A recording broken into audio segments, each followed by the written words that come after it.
우리 함께 봉독하겠습니다. 이제 말로 표현할 수 없는 그분의 선물로 인하여 하나님께 감사를 드리노라. 오늘 설교 제목은 유통기한이 없는 하나님의 선물들, 이렇게 제가 생각해 봤습니다. 잠시 기도하겠습니다. 잠시 앞의 일도 저희들은 분간할 수 없어서 때로는 허망한 일들을 저지르는 그러한 미약한 존재들이 저희들입니다. 그러나 아버지 하나님께서는 우리들이 상상할 수 없는 먼 미래에 저희들을 위하여 많은 것들을 준비해 놓으셨음을 알게 됩니다. 특히 그것들은 유통기한이 없는 아주 우리에게 큰 기쁨을 주는 선물들입니다. 아버지 하나님, 오늘 저희들 주님이 주시는 말씀을 가지고 상고하는 시간을 갖습니다. 부족한 종에게 함께해 주셔서 이 입술을 주관하여 주시고 아버지 보시기에 합당하지 않은 말씀에 어긋나는 그러한 잘못된 말들이 나가지 않도록 주님 인도하여 주시옵소서.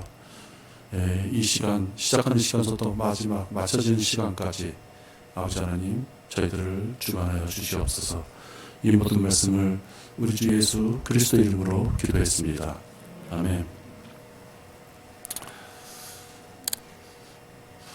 12월이 되면은 좀 각박한 세상이다 할지라도 우리가 이렇게 마음을 표하게 되는 일들이 있습니다. 우리가 얼마 전에 달력을 제작했길래 이제 우리도 이렇게 보내야 될 곳이 몇 군데 이렇게 생겼잖아요. 그래서 이렇게 달력을 보내는데요. 한마디로 아주 마음이 좋았습니다. 누군가에게 무엇인가 자그마한 것이라도 이렇게 줄 수 있다는 그 기쁨이 참 큰 것 같습니다. 또 우리 택배를 받더라도 우리가 시킨 거 이렇게 받을 때는 칼로 막 그냥 대충 그냥 뜯어요. 누가 선물로 이렇게 뭘 택배가 오면 혹시 안에 있는 거 상할까 봐 조심조심 뜯습니다. 왜? 보내준 사람의 마음을 알 수 있기 때문에 그렇습니다. 선물은 그래서 좋은 것 같습니다. 이 선물은 선한 사람들끼리만 사용되는 것이 아니라 악한 자들도 선물을 준다 그럽니다. 누가복음 11장 13절에 보면 선물은 그야말로 누구든지 받으면 좋은 게 선물인 것 같습니다. 누가복음 11장 13절에 보면 너희가 악하다 할지라도 너희 자녀에게 좋은 선물을 줄 알거든. 하물며 하늘에 계신 너희 아버지께서 구하는 자들에게 성령을 주시지 않겠느냐라고 하시더라. 너희가 악한 자라 할지라도, 비록 악한 자라 할지라도 자기 자녀에게만큼은 좋은 선물을 주고 싶은 것이 사람의 마음이다 하는 것입니다. 하물며 핏값을 지불하고 자녀 삼으신 우리들에게 주시는 아버지 하나님의 마음은 어떻겠습니까? 악한 자들이 할지라도 좋은 것을 주려고 한다는데 선하신 하나님 아버지께서 우리들에게 주고자 하는 선물은 얼마나 좋은 것이겠습니까? 하나님께서는 인간과 다르시죠. 그래서 선물도 이런 표현을 하셨습니다. 여러분들 야고보서 1장 17절에 보면 선물을 한 가지 우리에게 주시는 것도 하나님께서는 단호하게 나는 이러한 선물을 주겠다 이렇게 말씀하셨습니다. 야고보서 1장 17절 사람은 이 상황에 따라서 무엇이 좋으냐 이걸 따져보게 되죠. 그래서 처음에는 어떤 선물을 좋은 마음으로 하려고 하다가도 여러 가지 형편이 안 맞으면 또 이렇게 변경도 막 합니다. 그죠?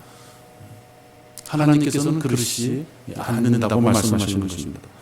야고보서 1장 17절에 보면 모든 좋은 선물과 모든 온전한 선물이 위로부터 곧 빛들의 아버지께로부터 내려오나니 그분께는 변화도 없고 회전하는 그림자도 없느니라.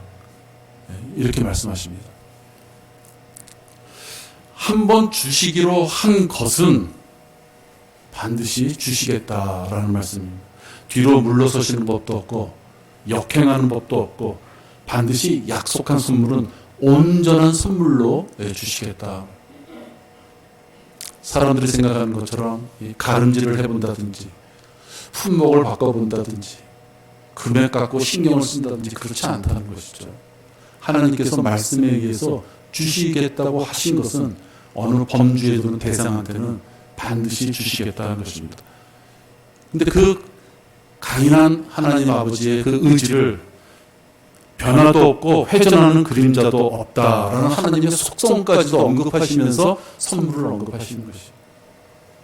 자, 그러면 우리가 이 한 해를 다 보내면서 아버지 하나님께서 이미 우리에게 주시고자 하셨던 선물이 금년 우리가 한 해 동안 여러분 마음에 얼마나 명확하게 보였는지, 혹시 그렇지 않다면 내년이라는 시간을 또 우리에게 주신다면 내년이야말로 하나님이 우리에게 주시고자 하는 그 선물을 명확하게 바라보고 자기 것으로 움켜잡을 수 있는 그것을 소망하면서 오늘 말씀을 드립니다. 유통기한이 없는 하나님의 선물들, 이렇게 오늘 제목을 정했는데요. 이 유통기한이라는 것은 값어치를 얘기합니다. 어느 유통기한 안에 들어있으면 쓸만한 것이고 먹을만한 것이죠. 그러나 유통기한이 가까이 오거나 넘어가게 되면 버려야 될지 모르겠고, 버리기가 아까우면 먹든 쓰든 찝찝하면서 써야 됩니다. 따라서 이 유통기한이라는 것은 어느 정도의 기한이 차면은 그 효력이 떨어지는 걸 얘기합니다. 하나님의 선물은 그러한 것이 없다 하는 것입니다. 하나님이 우리에게 주신 것은 영원성을 가졌습니다. 한 번 주면은 줬다 말았다가 아니고 한 번 준 것은 우리에게 빼앗지 않으신다, 이렇게 말씀하시는 것입니다. 그 첫 번째 선물은 영원한 구원입니다. 구원은 우리가 값없이 선물로 받은 것이기에 잃어버릴 수 없습니다. 우리가 무엇인가를 노력해서 받은 것이었다 하면은 그 노력이 떨어지는 내 생활을 봤을 때는 이제는 구원을 받을 자격이 나한테 지금 없구나, 이렇게 생각할 수 있지만 구원은 선물로 주신 것입니다. 누군가 받을 만한 사람에게 선물로 주신 것입니다. 하나님께서 예수 그리스도를 마음의 주로 영접하고 하나님의 자녀가 되겠다고 자원하는 마음으로 고백한 자에게 주는 선물이 구원인 것입니다. 그래서 에베소서 2장 8절 9절에 보면 그 구원은 선물이다. 4년제 신학대학을 나오고 교회에서 평생 무엇인가를 하고 교회에서 직분을 몇 년 맡아야 되고 교회에다가 매달 헌금을 얼마씩 내야 되고 그 수준에 도달하면 구원받는다가 아니고, 하나님께서는 우리에게 선물로, 오직 믿음에 근거한 선물로 주신 것이 구원이다라고 말씀합니다. 너희가 믿음으로 말미암아 은혜로 구원을 받았으니 이것은 너희에게서 난 것이 아니요 우리 스스로에서 어떠한 결과물로 생긴 것이 아니요 하나님께서 우리에게 주신 것이다, 선물로 주신 것이라는 말씀입니다. 행위에서 난 것이 아니니 아무도 자랑하지 못하게 하려 하심이라. 그럼에도 불구하고 구원을 잃어버릴 수도 있다라고 강조하는 그러한 교리들이 있습니다. 감리교회, 알미니안주의, 또 일방적으로 영적으로 전적 부패한 자들에게, 무능한 자들에게 하나님이 강제로 너는 구원받은 자, 너는 지옥에 갈 자라고 가르친다는 장로교의 예정론, 또 은사주의에 입각해서 선행을 베풀어야지 구원받을 수 있다고 계속 강조함으로써 무엇인가 자꾸만 종교적인 행위, 선행의 행위를 강조하려고 하는 로마 카톨릭, 그들은 그 사람의 행위에 따라서, 그 사람의 삶에 따라서 구원이 왔다 갔다 할 수 있다고 가르치는 것입니다. 제가 한 3주 전에 어떤 90세 먹은 노인네하고 이렇게 통화할 일이 있었는데, 그 집안에 수녀도 나오고 카톨릭에서는 쭉 뼈대가 있는 것처럼 생활하는 집안인데요, 90 중반이 된 그 할머니라 예전에도 이렇게 구원을 정했지만 이제 또 마지막일지 모르겠다라고 구원의 교리를 정했어요. 그랬더니 신부도 지옥에 갈 수 있다. 쉽게 말해서 가봐야지 안다는 거예요. 여러분, 그것이 지금 로마 가톨릭에서 수녀까지 나온 집안으로서 온 집안이 그냥 열성으로 섬기는 카톨릭 교도의 입에서 나오는 소리가 그런 거였어요. 신부도 자기가 그 신부, 아버지라고 섬기는 그 신부도 지옥에 갈 수도 있다라고 한다면 본인도 평생을 바쳐서 카톨릭 승당에 쫓아다녔지만 자기도 지옥에 갈 수 있다고 생각하는 거예요. 가봐야지, 죽어봐야지 안다는 거예요. 그런 교리가 우리 주변에 횡행하는 것입니다. 그러나 성경의 말씀은 전혀 그렇지 않습니다. 한 번 구원받은 자는 그 구원받음이 흔들릴 수 없다 말씀합니다. 요한복음 10장 28절에 보면 예수님의 손에서 그 누구도 그 구원을 뺏을 수 없다라고 말씀합니다. 요한복음 10장 28절입니다. 내가 그들에게 영생을 주느니 그들은 영원히 멸망하지 않을 것이며, 이 영생을 줬다는 것은 구원을 줬다는 얘기죠. 또 아무도 나의 손에서 그들을 빼앗지 못할 것이니라. 내 손에서 내 자녀들을 빼앗아 갈 자가 없다라고 말씀하는 거예요. 누군가가 구원을 받은 것이 확실하다 그러면 그 이후에 그 하나님의 자녀된 신분에서부터 다시 마귀의 자녀로 데려갈 수 있는 존재가 없다는 것입니다. 믿으시죠? 예. 또 하나 볼까요? 그 다음 그 밑에 10장 29절입니다. 그들을 나에게 주신 내 아버지는 만유보다 더 위대하시니 아무도 내 아버지의 손에서 그들을 빼앗아 갈 수 없느니라.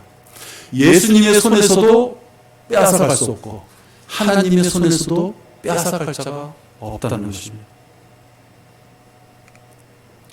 구원받은 자의 그 구원의 신분은 절대로 흔들릴 수 없다는 것이죠. 또 여러분들 로마서 8장 38절 보십시오. 로마서 8장 38절. 아까 예수님의 손에서도 또 하나님의 손에서도 빼앗아 갈 자가 없다라고 말씀했어요. 그것을 또 설명합니다. 로마서 8장 38절 39절에 보면 내가 확신하노니 사망이나 생명이나 천사들이나 정사들이나 권세들이나 현재의 일들이나 다가올 일들이나 높음이나 깊음이나 어떤 다른 피조물이라도 우리를 그리스도 예수 우리 주 안에 있는 하나님의 사랑에서 떼어놓을 수 없으리라. 양심이 바른 자들은 예수님을 좀 영접하기가 힘이 드는 경우가 있습니다. 내가 내 주변의 죄를 다 털어버리고 그때 가서 믿을게요. 난 내가 생각해도 좀 찝찝한 죄가 있습니다. 이 죄를 털어버리고 가서 믿을게요. 내년 정도면 될 것 같습니다. 이렇게 말하시는 분들이 있어요. 진지하게 얘기하시는 거죠. 왜? 그분들은 자기 죄가 더러운 걸 알고 있기 때문에 그 죄를 가지고 하나님의 자녀가 된다? 그걸 상상할 수 없는 것이에요. 그래서 아무리 설명해도 자기 죄는 더러운 죄, 이걸 씻어야지. 하나님 앞에 가려면 내가 깨끗한 사람으로 가야지. 자기 생각이 너무 강해가지고 그분들에게 구령을 하기가 힘든 경우가 있습니다. 그러나 여러분, 만약에 구원받은 자가 그런 죄에 연루되어 있다 할지라도 어떤 다른 피조물이라도 그를 하나님의 자녀의 손에서 빼앗아갈 수 없습니다. 죄를 지은 구원받은 자는 그 죄를 자백함으로써 하나님께서 그를 용서해 주신다고 말씀하셨어요. 그러니까 우리가 생활 속에서 많은 죄를 범하게도 됩니다. 큰 죄, 작은 죄, 내가 미처 상상하지도 못할 허망한 죄들을 우리가 지을 수 있죠. 그럴 때마다 나는 구원받은 자가 아닌가 봐 라고 생각하면 그건 교리에 맞지 않습니다. 아까 말씀하신 대로 그 누구도 영생을 주신 그분 앞에서 그 누구도 우리를 빼앗아갈 능력 있는 자가 없다고 말씀하는 것입니다. 요한일서 5장 10절과 11절에서 보면 또 하나님께서 증거를 주셨어요. 우리들한테. 구원을 잃어버릴 수 없는 증거를 주셨어요. 요한일서 5장 10절과 11절입니다.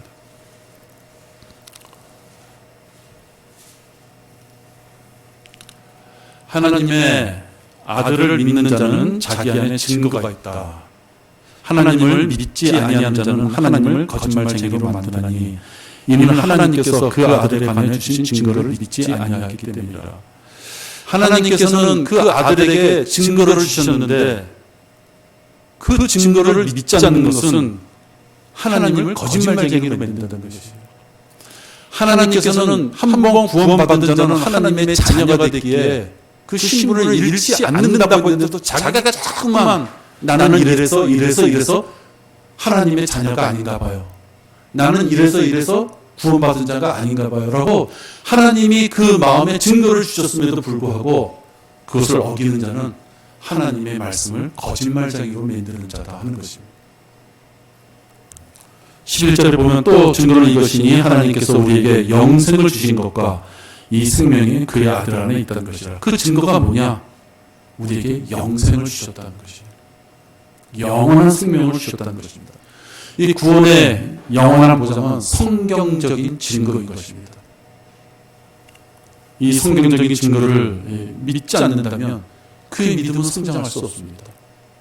하나님께서 말씀에 성경적으로 구원받은 자의 그 구원은 영원한 것이라고 말씀을 주셨음에도 불구하고 자기가 자기 생각으로 자꾸만 구원받지 않았다고 생각한다면 그의 믿음의 성장을 기대하기가 힘듭니다. 왜? 하나님이 증거로 주신 말씀을 자기 스스로가 그 증거를 외면하기 때문입니다. 외면한다는 것은 그냥 나 아직 받을 때가 안 됐어요. 아직 증거를 믿을 때가 안 됐어요. 라는 정도가 아니라 하나님의 말씀을 대적하는 것이기 때문에 그렇습니다. 이렇게 구원받은 것은 영원한 선물입니다. 우리가 영원한, 유통기한이 없는, 끝이 없는 영원한 선물을 받은 것입니다. 여러분은 유통기한이 없는 선물 받아본 적이 있습니까? 누가 여러분에게 아파트 한 채 다 선물한 거 받아본 적이 있습니까? 자동차 한 대를 선물한 거 받아본 적이 있습니까? 여러분, 그거 받아도 아파트도 허물어야 되고 자동차도 언젠가는 폐기 처분해야 됩니다. 이 땅의 것으로 영원한 선물이라는 것은 없기 때문입니다. 그런데 이렇게 영원한 선물을 받았으면서도 우리가 조심할 게 하나 있습니다. 우리가 방심해서 죄를 짓고 그 가운데 있다면 하나님의 징계가 따른다라고 말씀하고 있기 때문입니다.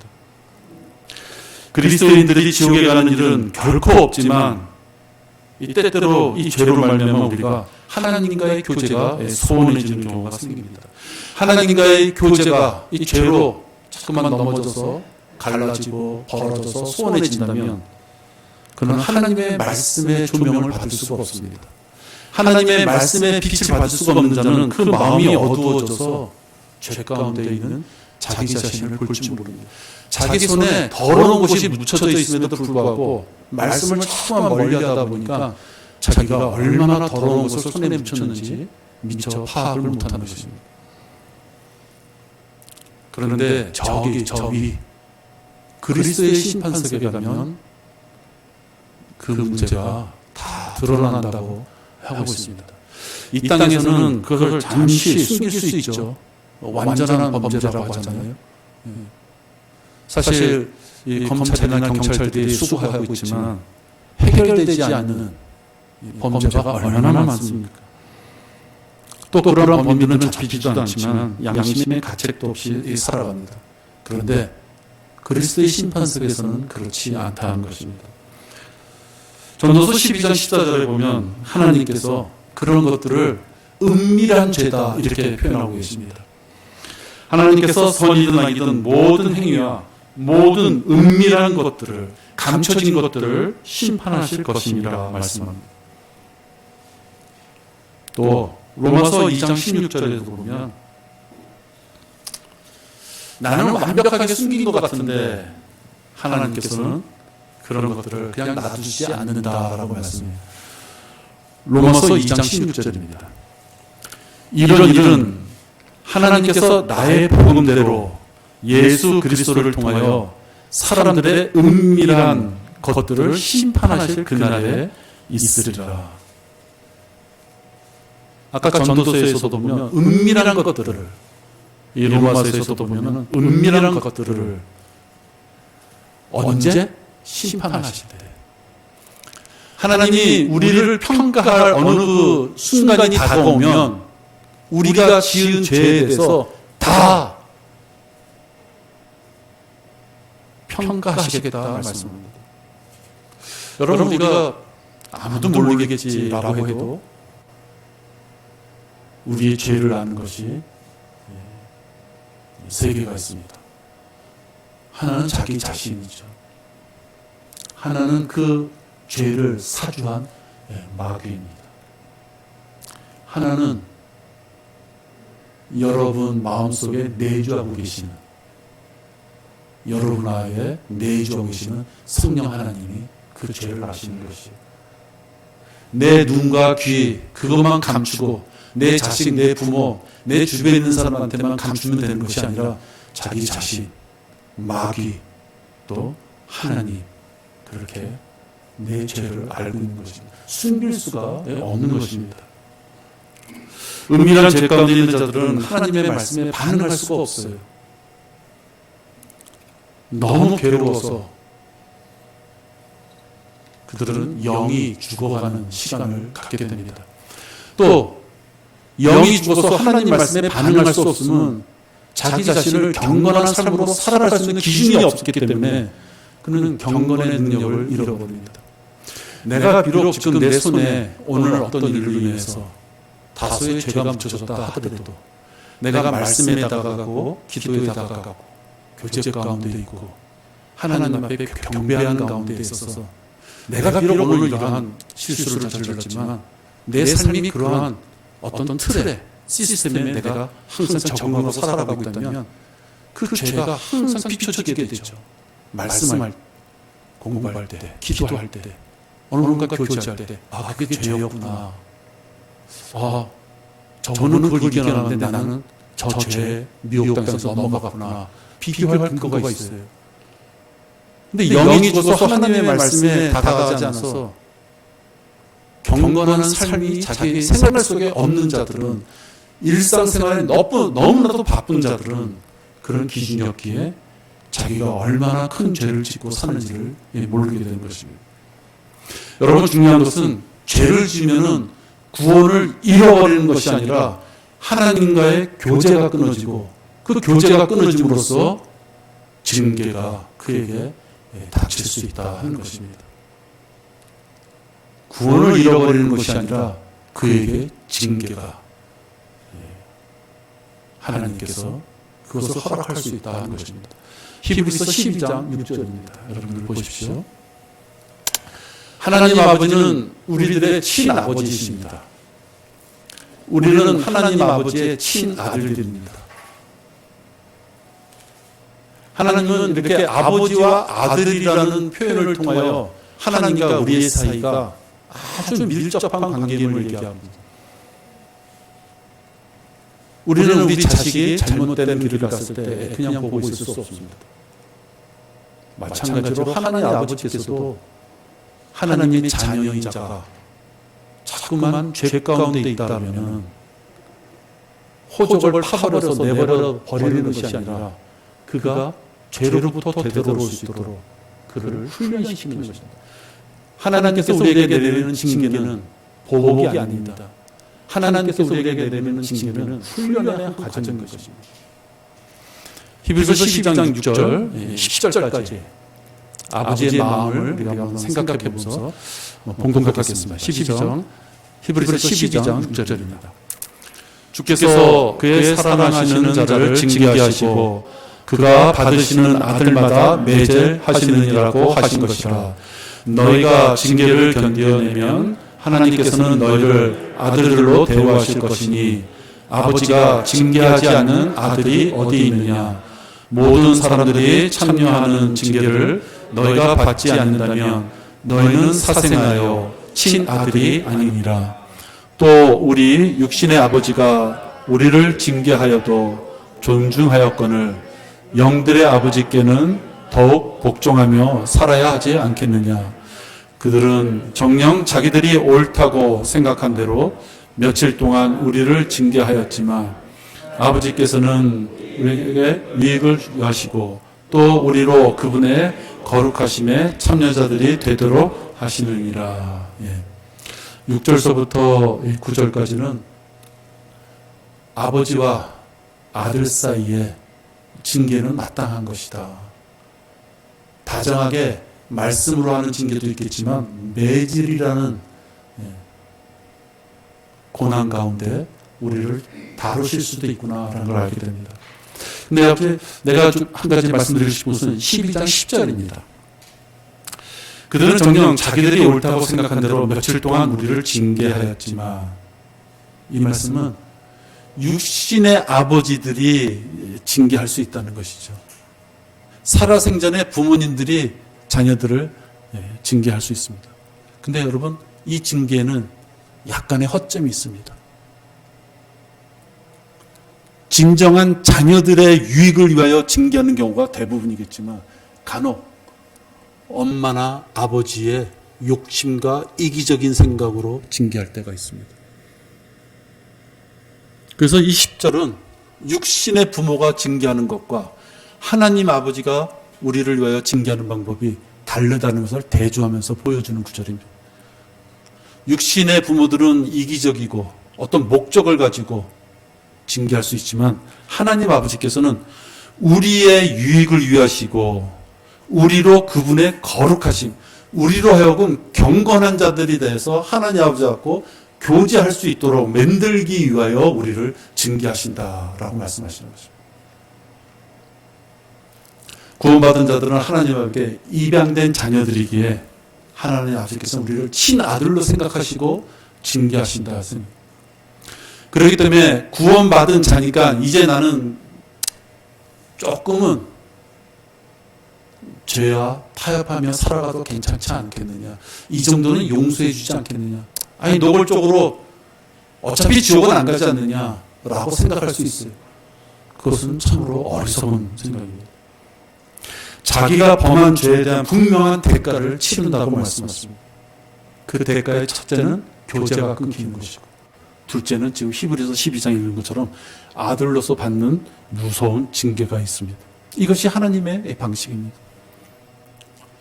가시와 칼과 하나님의 말씀과 채찍으로 우리를 징계하실 수 있습니다. 고린도서 12장 7절에 보면 바울에게 가시를 주셨죠. 그 가시를 주신 이유는 겸손함을 우리가 유지하게끔, 자녀가 교만하지 않게끔 하기 위하여 가시를 주셨습니다. 또 요한복음 15장 2절에 보면 가지치기를 하신다 말씀, 칼을 주시는 것입니다. 우리가 죄 가운데 있는데 그것이 쓸데없는 것과 연관된다면 우리의 모든 것들을 하나님께서 죄의 통로가 되는 것을 가지치기 할 수 있는 것입니다.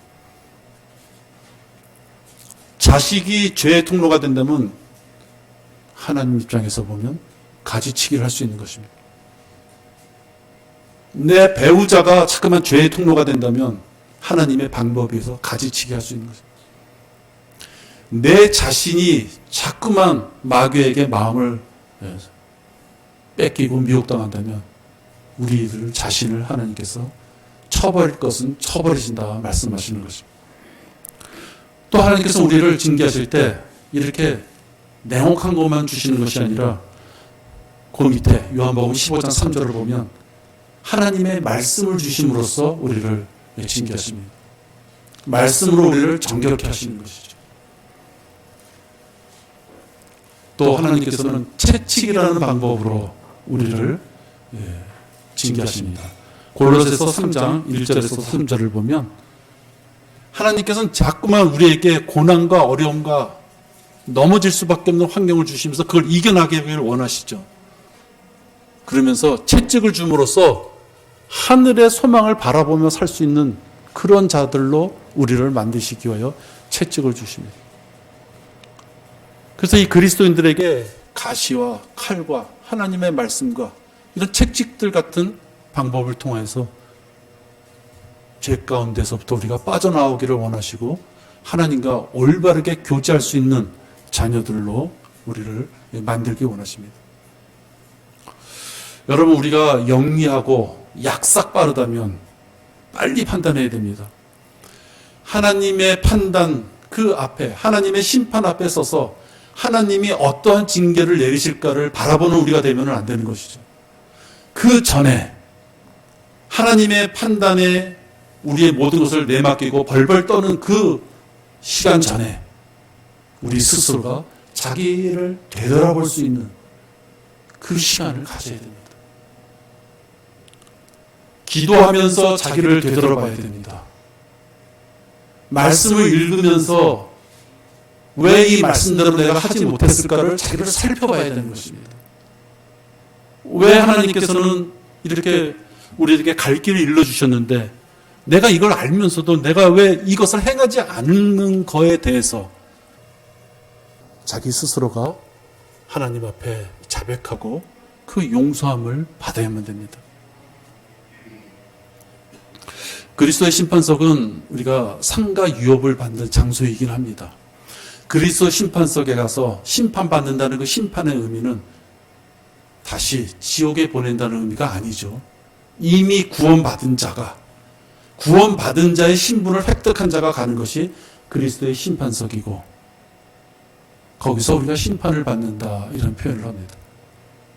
근데 여러분, 아까도 말씀드렸지만 그리스도의 심판석에 갔을 때는 우리가 잘하고 하나님 보시기에 칭찬받을 만한 것만 하나님이 살펴보신다고 말씀하지 않으셨습니다. 여러분들 고린도후서 5장 10절 보십시오. 그리스도의 심판석에서도 우리가 행한 것들 중에 우리의 죄들까지도 분명히 살펴보신다 이 말씀합니다. 고린도후서 5장 10절입니다.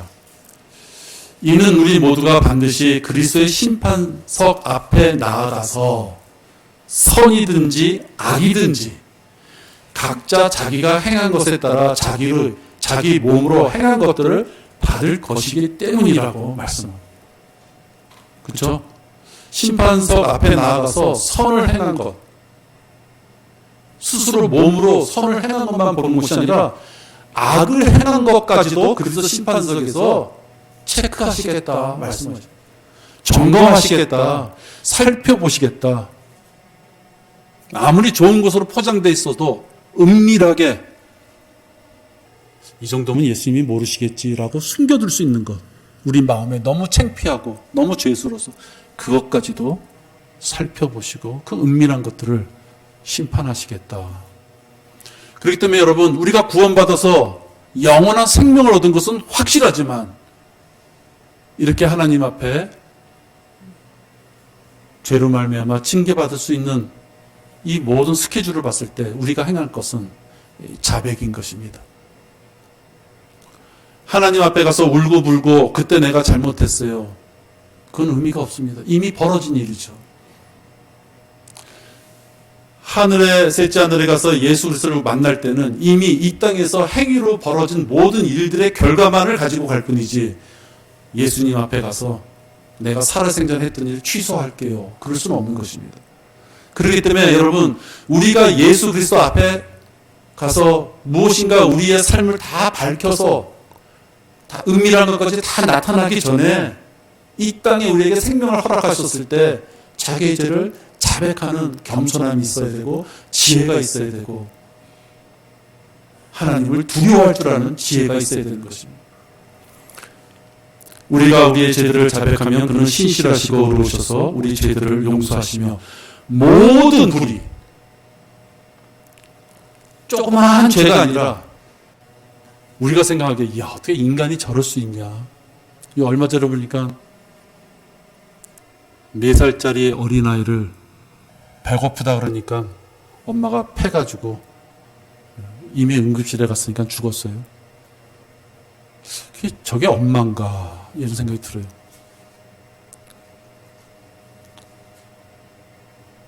그 나이에 4살 아이의 정상 체중보다 60%밖에 안 나간대. 빼 마른 거죠. 성장도 안 하고. 근데 그런 아이가 엄마가 새벽에 들어오니까 배고프다 그러니까 애를 두드러 패서 죽였어요. 우리 인간의 생각으로는 저건 진짜 용서 못할 죄다. 그래요. 그죠?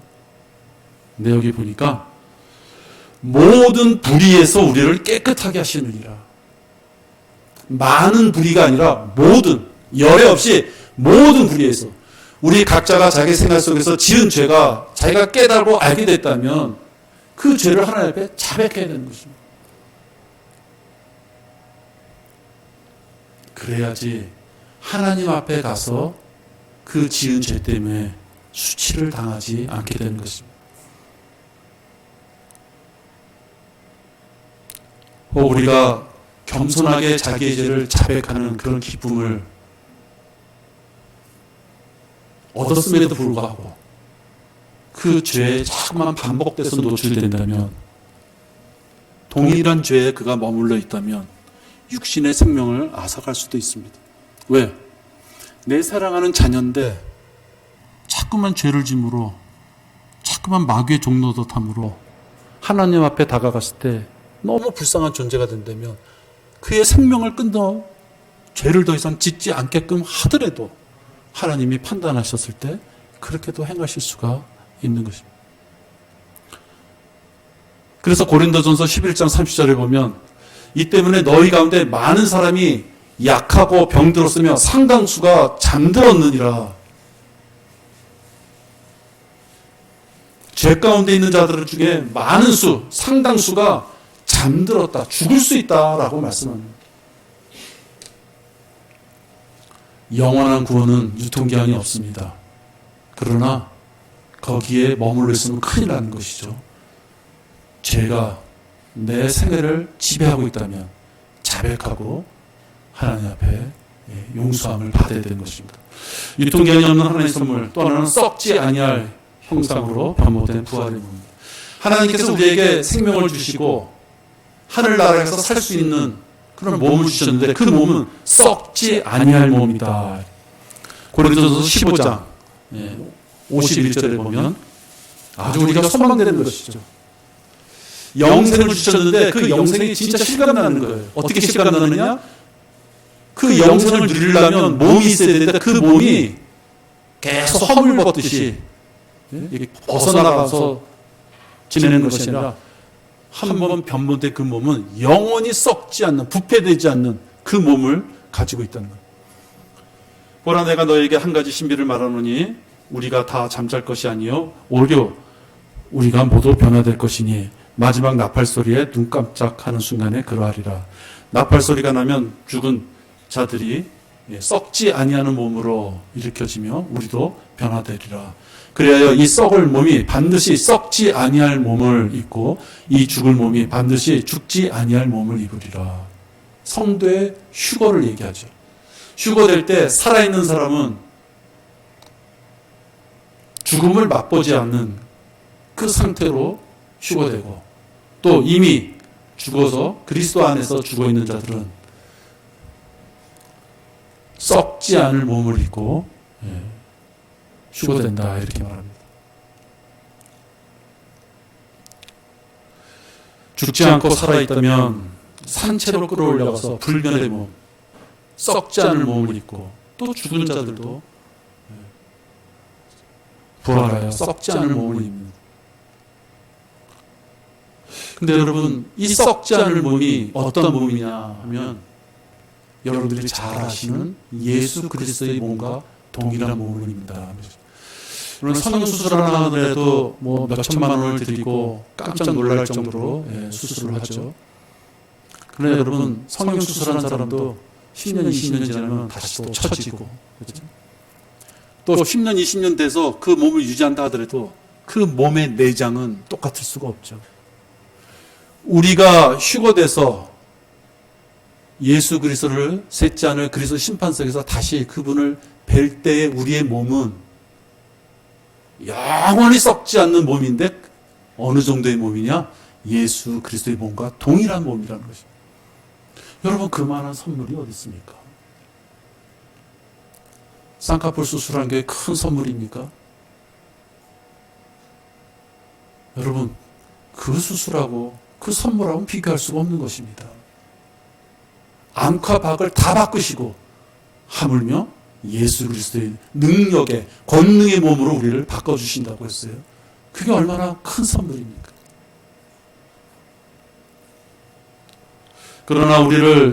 그러나 유리를 통해 보는 것 같이 수건을 벗은 얼굴로 주의 영광을 보는 우리 모두는 주의 영으로 말미암은 것 같이 영광에서 영광에 이르는 똑같은 형상으로 변모되느니라. 그가 만물을 자신에게 복종시키는 그 능력의 역사를 인하여 우리의 천한 몸을 그분의 영광스러운 몸같이 변모시키느니라. 사랑하는 자들아, 이제는 우리가 하나님의 아들이라. 우리가 어떻게 될 것인지는 아직 나타나지 아니하였으나 그가 나타나시면 우리가 그와 같이 되리라는 것을 아노니, 그와 같이 되는 것을 아노니, 이는 우리가 그분 그대로 그분을 볼 것이기 때문이라. 그분 그대로 우리가 그와 같이 되는 것을 볼 것이다. 고린도후서 3장, 빌립보서 3장, 요한일서 3장입니다. 이렇게 여러 군데서 우리가 영원한 생명을 얻고 그 생명을 담을 수 있는 몸을 갖고 올라가는데 그 몸이 건강한 헬스장의 트레이너 같은 몸, 그 정도가 아니라 권능의 몸, 시공간을 초월하는 권능의 몸, 예수님의 몸같이 우리가 똑같이 변모돼서 올라간다는 것입니다.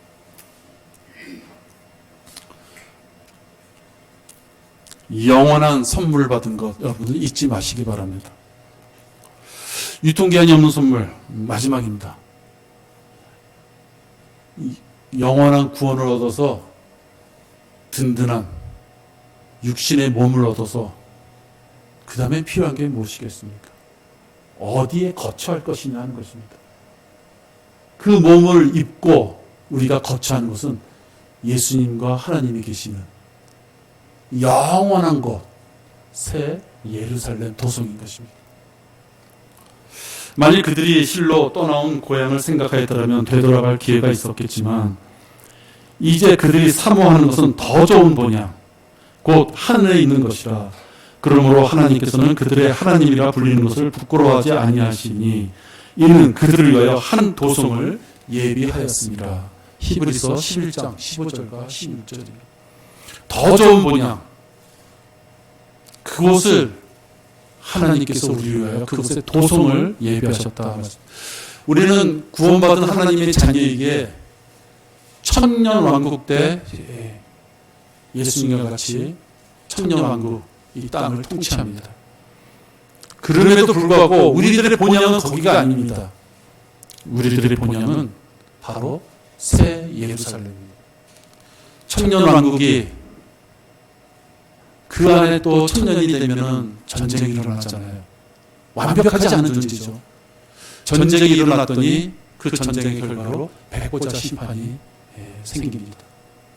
그 백보자 심판이 다 끝난 다음에 우리가 갈 곳, 바로 새 예루살렘입니다. 이 땅에서 여러분 잠시나마 고통과 고난, 생활고 여러 가지 피곤한 어떠한 문제들, 도저히 사람의 생각으로는 해답이 없는 그러한 난관, 그런 것이 있다 하더라도 7, 80이 한평생이라면 7, 80 한평생 가져야 될 고난이지만 여러분이 가야 될 마지막 종착지, 그 새 예루살렘은 영원한 생명이 있는 곳, 하나님의 빛으로 어둠이 없는 곳. 우리가 사는 아파트 30년, 40년 지나면 재건축한다고 난리치잖아요. 거기는 영원한 것을 우리에게 주신다 말씀해 주십니다. 사도 바울도 그 셋째 하늘 그 낙원에 가보고서 그것을 사모하게 되는 자입니다. 사도 바울이 마지막까지 자기의 그러한 사명을 완수할 수 있었던 것은 자기가 가봤던 것, 그 낙원의 모습, 그것이 자기 눈에 보였을 때 이 짧은 내 생애는 여기서 묻어서 돌에 맞서서 또다시 죽는다 할지라도 그 영원한 곳이 자기한테 준비되어 있다는 것을 봤을 때 그가 죽음을 두려워하지 않게 되는 것이었습니다. 이 땅의 약간의 재물, 권세, 학식, 법률적인 지식, 그것이 쓰레기 같은 것이었다고 그는 고백할 수밖에 없는 것이었습니다. 여러분, 그 유토피아, 그 새 예루살렘이 지금 우리에게도 동일하게 주어지고 있다는 것입니다. 바울처럼 많은 일을 하신 분에게만 주어진 것이 아니라 구원받은 자에게는 누구든지 그 새 예루살렘 도성이 준비되어 있다라고 말씀하는 거죠. 저는 오늘 유통기한이 없는 하나님의 선물들 이러면서 영원한 구원, 썩지 않을 몸, 또 하나 영원에서 살게 되는 새 예루살렘 도성에 대해서 말씀을 드렸습니다.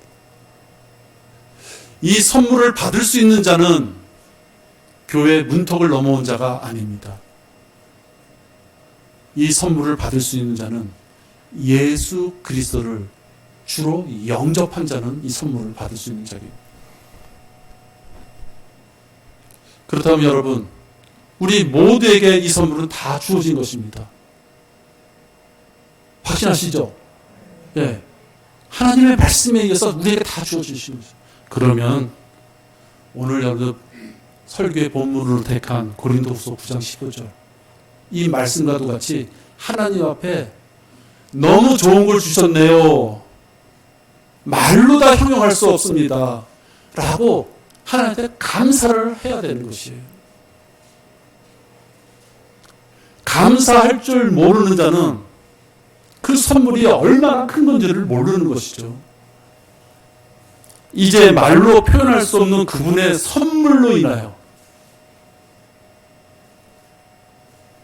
어떻게 표현할 수 없는 그 선물로 인하여 하나님께 감사를 드리노라. 여러분 감사하십니까? 네.